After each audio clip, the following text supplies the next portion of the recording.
आज ही मेरी शादी हुई थी, लेकिन विदाई के समय मेरी माँ ने कहा, नेहा, अपने पति को शादी की पहली रात अपने पास मत आने देना। अगर शादी की पहली रात वह तेरे करीब आ गया तो वह तुझे तलाक दे देगा। इसलिए मेरी इस बात का ध्यान रखना कि तेरा पति तुझे ना छुए। मैं हैरान होकर अपनी माँ को देखने लगी। मेरी माँ ने कहा, बस मेरी यही बात मान लो, बस अभी फिलहाल जितनी तुझसे कोशिश हो सके अपने पति से दूर रहना। मैंने कहा, लेकिन मम्मी ऐसा क्यों? वह मेरा पति है और वह क्यों मानेगा?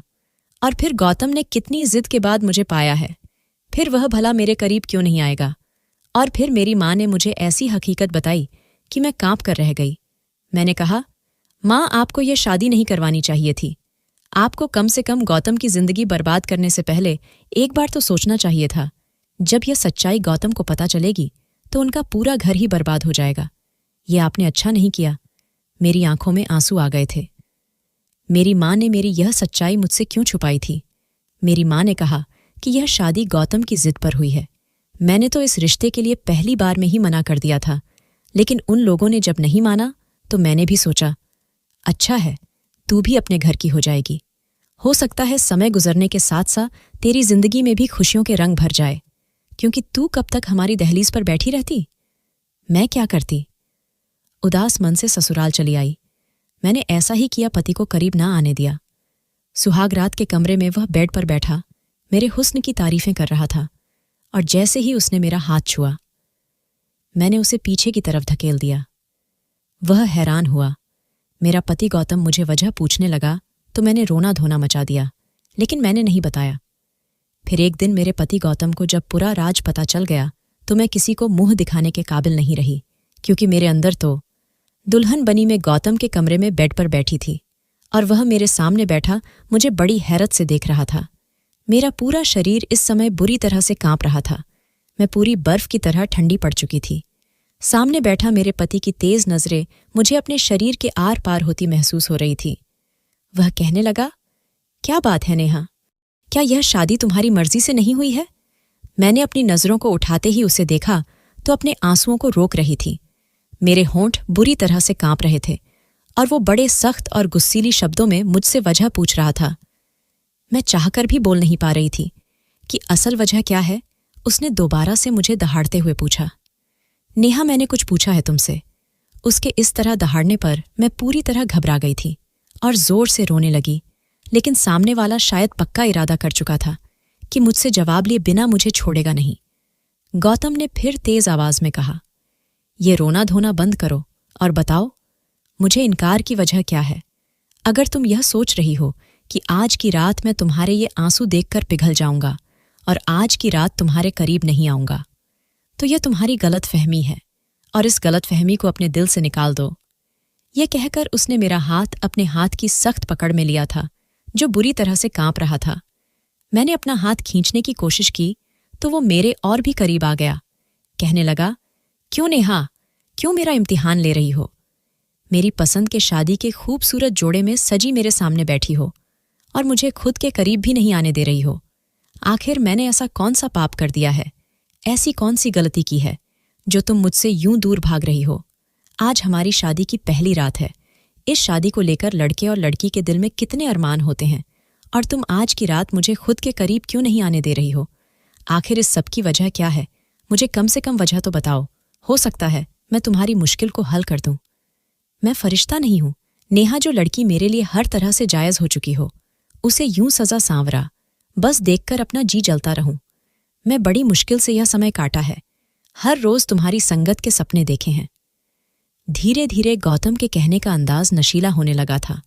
वह मेरे चेहरे पर झूलते बाल को बड़ी प्यार से देख रहा था और मेरा दिल धड़कना भूल गया था। जितना वह आज बेताब नजर आ रहा था, मेरे लिए उसे रोकना और भी कठिन इम्तिहान बनता जा रहा था। लेकिन मैं मजबूर थी। जो राज मेरी माँ ने मुझे बताया था, अगर मेरा वह राज गौतम जान जाता तो मेरी जान ले लेता, मुझे तलाक दे देता। गौतम ने मुझे सोने की चैन मुँह दिखाई में दिया, जिसे पहनाते हुए उसकी उंगलियां बेखुदी से मेरे गले पर रेंगने लगी थीं। एक करंट था जो मेरे पूरे शरीर में लगा था। मैंने झट से उसका हाथ पीछे झटक दिया और खुद भी पीछे हट गई। मैंने कहा, प्लीज गौतम, मेरी बात समझने की कोशिश करें।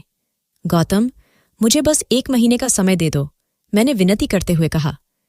लेकिन गौतम पर तो नशा सवार था। वह कुछ भी सुनने के मूड में नहीं था।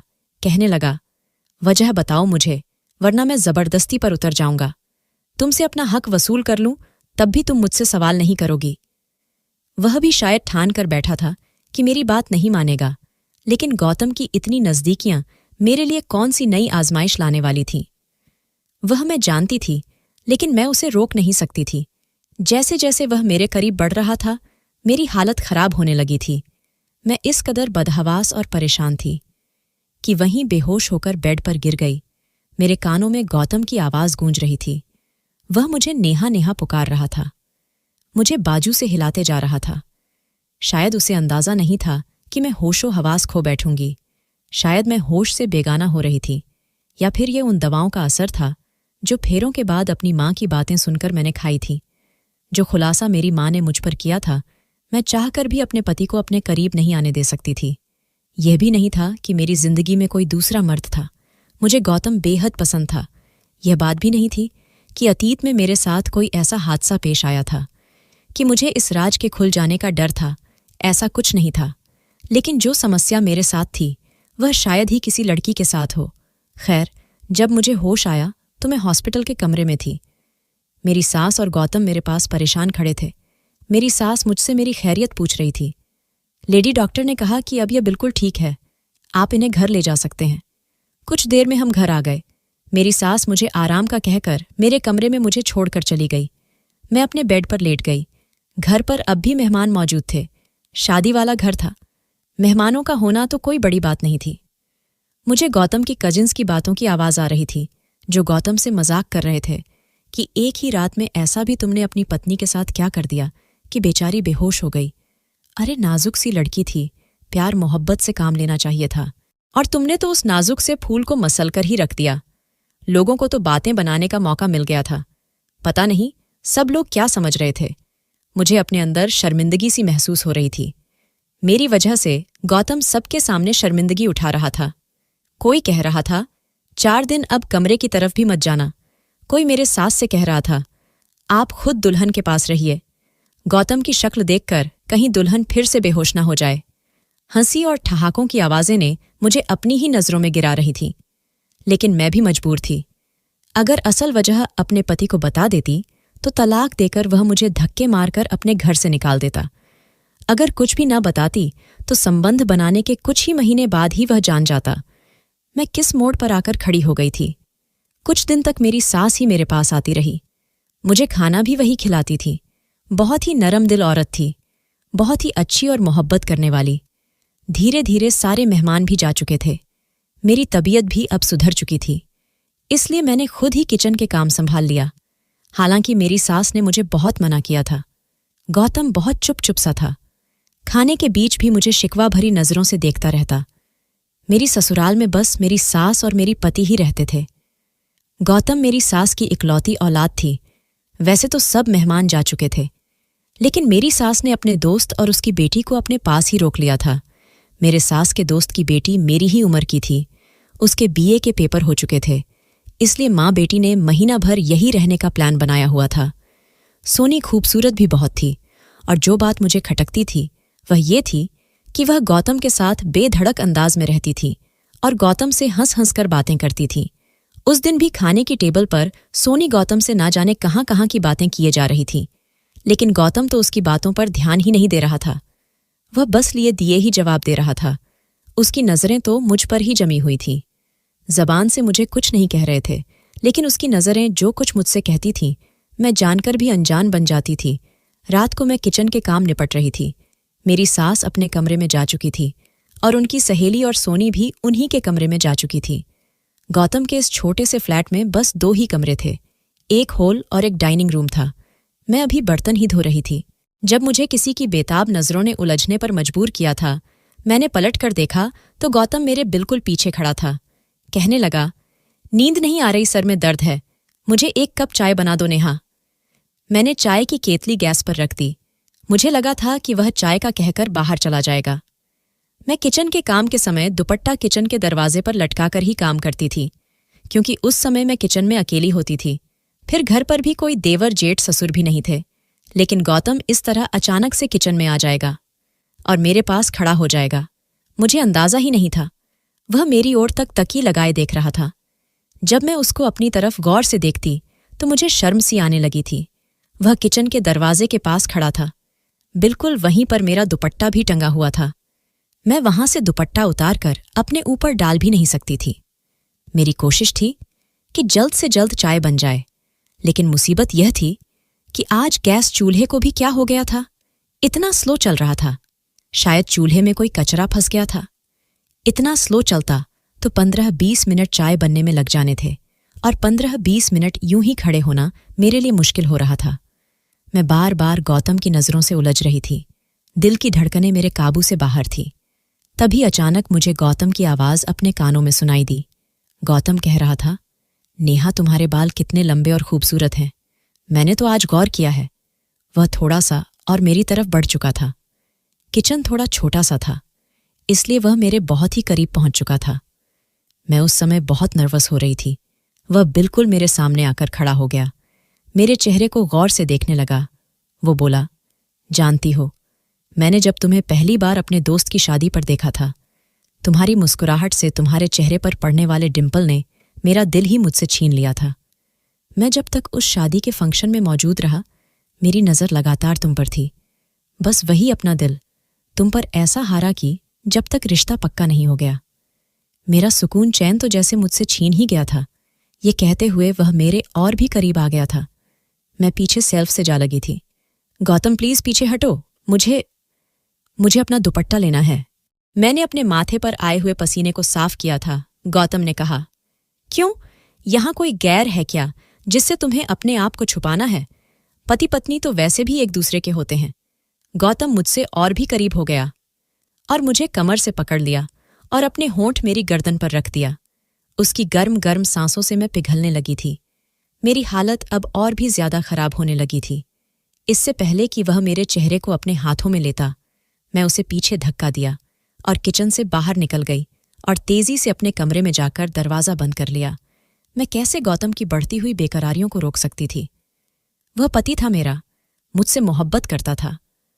उसने अपने दोस्त की शादी में मुझे पसंद कर लिया था और मेरे घर रिश्ता भेज दिया था। मेरी माँ ने पहले पहले इस रिश्ते के लिए मना कर दिया था और जब तक यह रिश्ता पक्का नहीं हो गया था, उसने हमारे घर की दहलीज नहीं छोड़ी थी। वो ना जाने कब से मेरे इंतजार में था और जब आज मैं उसकी पत्नी बनकर उसके घर में मौजूद थी, तो वह मुझे जी भरकर प्यार भी नहीं कर सकता था, क्योंकि मैंने उसे इजाजत नहीं दी थी। वह अपनी जगह सही था, लेकिन जिस मुश्किल में मैं फंस चुकी थी, वह मेरे लिए एक मुसीबत बन गई थी। टेंशन के कारण मैं रोने लगी थी। पत्थर की तो मैं भी नहीं थी। एक नेचुरल सा रिश्ता था। जितनी मेरी मोहब्बत और संगत की तड़प गौतम को थी, मैं भी उसकी संगत के लिए तड़प रही थी। जी चाहता था कि उसकी मजबूत बाहों में समाकर दुनिया के सारे गमों को भुला दूं, लेकिन बस मेरी मजबूरी मेरे आड़े आ जाती थी। रोते रोते पता नहीं कब मेरी आंख लग गई थी। सुबह जब उठी तो गौतम ऑफिस जा चुका था। मैंने अपनी सास से गौतम की इतनी जल्दी ऑफिस जाने की वजह पूछी तो मेरी सास ने कहा, पता नहीं, कह रहा था ऑफिस में कुछ जरूरी काम है। मुझे याद आया, मैंने तो रात भर अपना कमरा अंदर से लॉक रखा था। शायद गौतम वही हॉल में सोफे पर ही सो गया होगा। उसके कपड़े और बैग वगैरह भी तो कमरे में ही थे। मैं समझ गई, गौतम ऑफिस नहीं गया, बल्कि वह घर से कहीं चला गया है। अब मुझे गौतम की चिंता होने लगी। पता नहीं वह कहाँ चला गया होगा। वह मुझसे नाराज था। पूरा दिन मेरा इसी चिंता में निकल गया था। शाम 4 के करीब वह आया था। वो सीधा कमरे में चला गया। उसके बाद से गौतम ने मुझसे बातचीत करना बिल्कुल बंद कर दी। वह बिल्कुल भी मेरी तरफ नहीं देखता था। एक बार उसके ऑफिस के कपड़ों पर प्रेस करने लगी तो उसने मेरे हाथ से छीन लिया, कहने लगा, मेरे काम करने की तुम्हें कोई जरूरत नहीं है। यह कहकर उसने अपने कपड़े सोनी को दे दिया। नाश्ते का भी उसी से कहने लगा। मैं बेचैन सी होकर रह गई थी। गौतम का रवैया शायद मेरे साथ ठीक ही था। वह कब तक मेरे साथ नरमी से रह सकता था? लेकिन मेरी जान पर उस समय बन आई जब मैंने सोनी को गौतम के आगे पीछे घूमते देखा। वह बड़ी खुशी से दौड़ दौड़ कर गौतम के सारे काम कर रही थी। हैरत तो मुझे यह देखकर भी हुई कि शाम को जब गौतम ऑफिस से वापस आता था, उस समय सोनी नई दुल्हनों की तरह तैयार होकर दरवाजे पर खड़ी रहती थी। जैसे ही गौतम अंदर आता, सोनी भागकर उसके करीब जाती, उसे मुस्कुराते हुए हेलो कहती और उसके हाथ से बैग ले लेती। जो जिम्मेदारी मेरी थी वह बड़ी खुश दिल्ली से सोनी निभा रही थी और मेरे अंदर तो जैसे आग ही लग गई थी। लेकिन मैं क्या कह सकती थी, क्योंकि गौतम खुद उसे इतनी अहमियत दे रहा था। शायद इसलिए कि जो वह चाहता था वह मैं पूरा कर नहीं सकती थी। बात यहीं तक रुकी रहती तो ठीक था। एक बार रात के समय मेरी आंख खुली तो मुझे बाहर डाइनिंग रूम से बातों की आवाज़ आ रही थी। जब मैं कमरे से बाहर निकली तो दोनों ही हंस हंसकर बातें कर रहे थे। सामने चाय के 2 कप भी पड़े हुए थे। मुझे देखकर सोनी की हंसी को तो ब्रेक लग गए थे, लेकिन गौतम बिल्कुल बेपरवाह सा बैठा हुआ था और सोनी से बातें करता रहा, जैसे उसे मेरे होने ना होने की कोई परवाह ही ना हो। मैं रोते हुए अपने कमरे में चली गई। मेरी जिंदगी धीरे धीरे बर्बाद हो रही थी। मेरा घर उजड़ रहा था, लेकिन मैं शायद जिंदगी के उस मोड़ पर खड़ी थी कि जहां आगे कुआं और पीछे खाई थी। अगर मैं हकीकत गौतम को बताती तब भी मेरा घर बर्बाद हो जाना था, और ना बताती तब भी यह सोनी नाम की लड़की मेरी जगह ले लेती। औरत सब कुछ सह सकती है, लेकिन सौतन का दुख नहीं। मेरे और गौतम के बीच जो कुछ भी था, मैं नहीं चाहती थी कि सोनी बीच में आए। इसीलिए मैंने अपनी सास से कहा कि सोनी को काफी दिन हो गए हैं यहां आए हुए, यह वापस कब जाएगी। हालांकि सोनी की मां को गए हुए काफी दिन हो गए थे। सोनी यह कहकर रुक गई थी कि मैं कुछ दिन और यहां रुकना चाहती हूं। मेरी सास कहने लगी कि मैं भी उसे कह चुकी हूं कि अब तो तुम्हें आए हुए बहुत दिन हो गए हैं, तुम अब अपने घर जाओ। लेकिन यह गौतम है कि उसे मना किया जा रहा है। वह जाने का मन भी बनाती है तो गौतम उसे रोक लेता है। यह सुनकर तो मेरा दिल जैसे किसी ने मुट्ठी में जकड़ लिया था। गौतम क्यों चाहता था कि वह यहां से न जाए। एक बार मैं किचन से बाहर आई तो दोनों ड्राइंग रूम में बातें कर रहे थे। मैं दरवाजे पर ही खड़ी हो गई।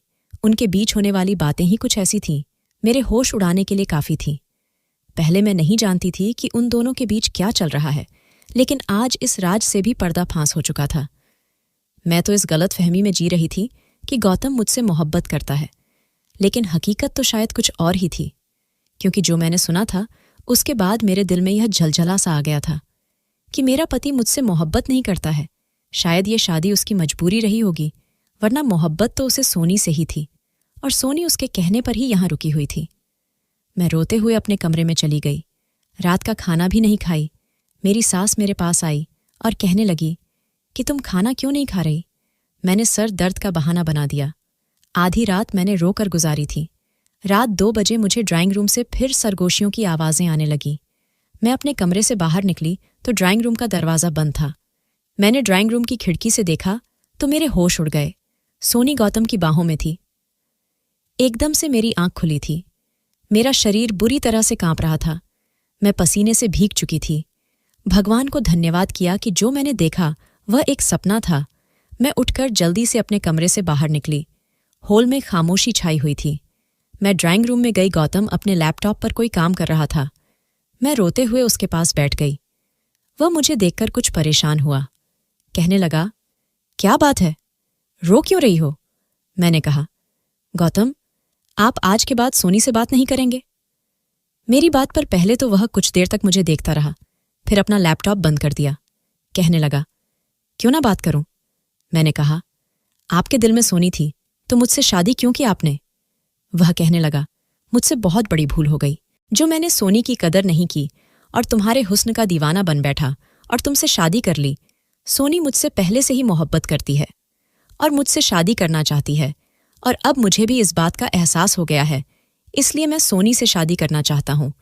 यह सुनकर तो मेरा दिमाग ही चकरा गया था। मैं फुट फुट के रोने लगी। मैंने कहा, आप ऐसा नहीं कर सकते, मुझे यूं बर्बाद नहीं कर सकते। मैं मर जाऊंगी आपके बगैर गौतम। मैं आपसे बहुत मोहब्बत करती हूं। मेरी बात सुनकर गौतम ने मेरा हाथ पकड़ा और कमरे में लेकर आया और कमरे का दरवाज़ा बंद कर दिया। कहने लगा, बस यही तो सुनना चाहता था। मैं यह जानता था कि तुम्हारे दिल में क्या है, इसलिए मैंने सोनी से विनती की थी कि वह मेरे साथ मिलकर यह ड्रामा करे। नेहा सोनी मेरी सगी बहन है। मम्मी की सहेली की कोई औलाद नहीं थी, इसलिए मम्मी ने सोनी को उन्हें दे दिया था। यह बात मेरे लिए एक नया खुलासा थी।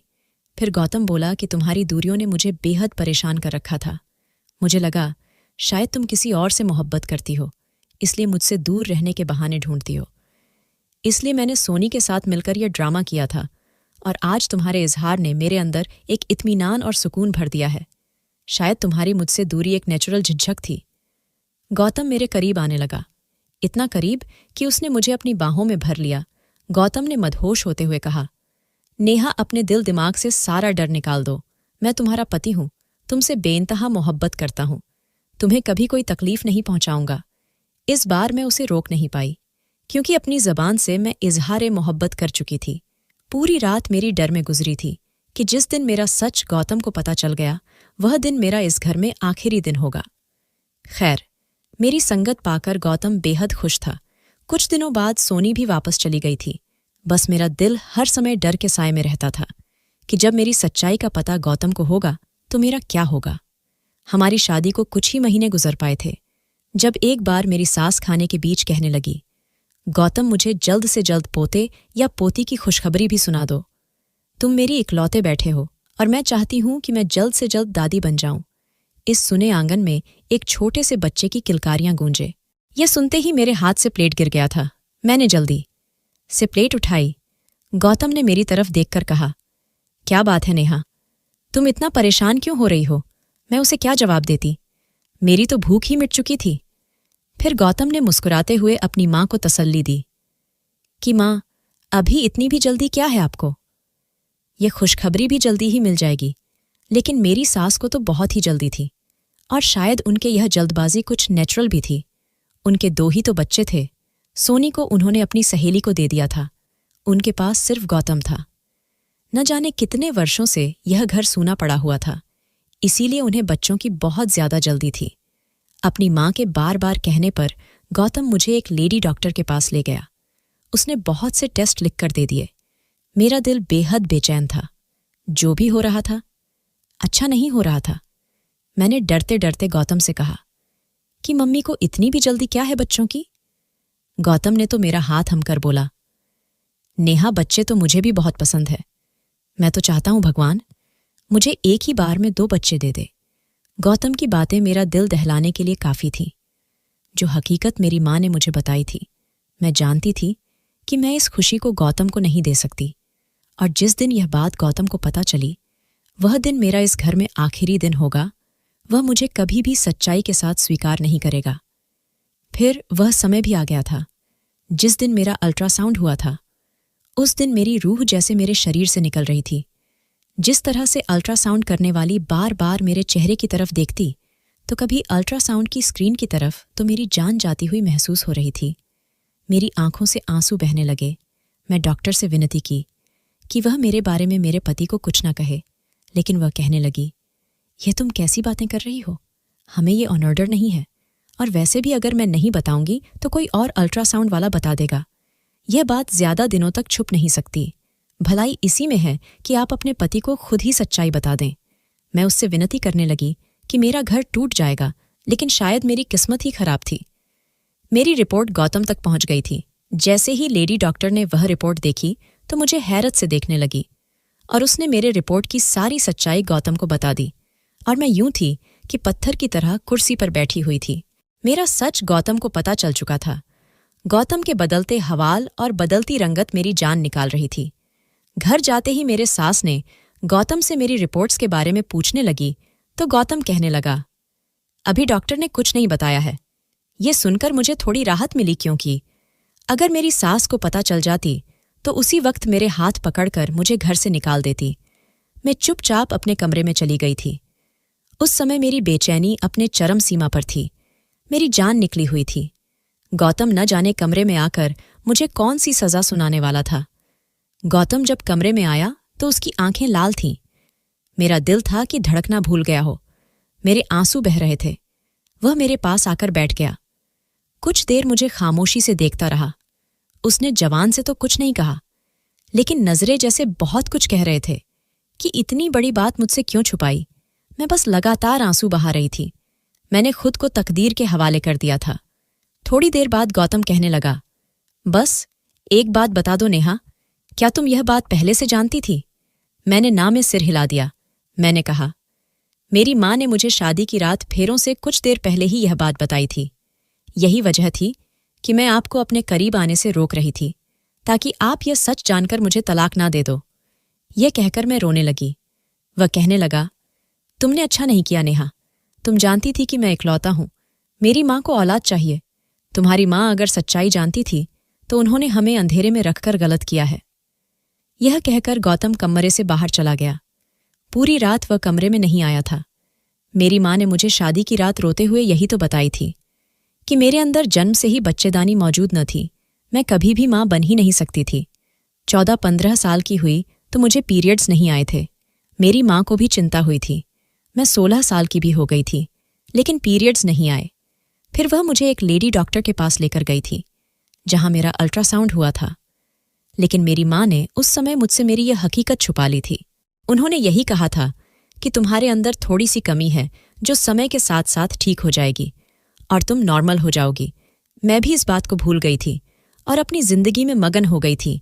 लेकिन शादी की रात फेरों से ठीक पहले मेरी माँ ने मुझे यह सच्चाई बताई थी। फिर मुझे यह भी कहा गया कि जितना हो सके तुम गौतम से दूर रहना, क्योंकि अगर वह तुमसे संबंध बनाएगी तो जाहिर है कुछ समय के बाद बच्चों के बारे में भी कहेगा, और उसके लिए जब वह तुम्हें डॉक्टर के पास लेकर जाएगा तो यह हकीकत उस पर खुल जाएगी। और आज वह दिन आ चुका था। मेरी हकीकत गौतम पर खुल चुकी थी। मैं फुट फुट का रो रही थी, लेकिन वह एक बार भी मेरे आंसू पोंछने नहीं आया। सुबह तक मैं समझ चुकी थी कि मुझे क्या फैसला सुनाया जाने वाला है। जब मैं सुबह कमरे से बाहर निकली तो गौतम अपने ऑफिस जा चुका था। पूरा दिन मेरा बेचैनी से गुजरा था। जब वह घर वापस आया तो उसके चेहरे पर एक उदासी सी छाई हुई थी। उसने हाथ में रिपोर्ट्स पकड़ी थी जो मेरी सास के सामने रखी थी। मेरी तो जान ही निकल गई थी, लेकिन फिर मुझे पता चला कि मेरी सास बिल्कुल अनपढ़ है।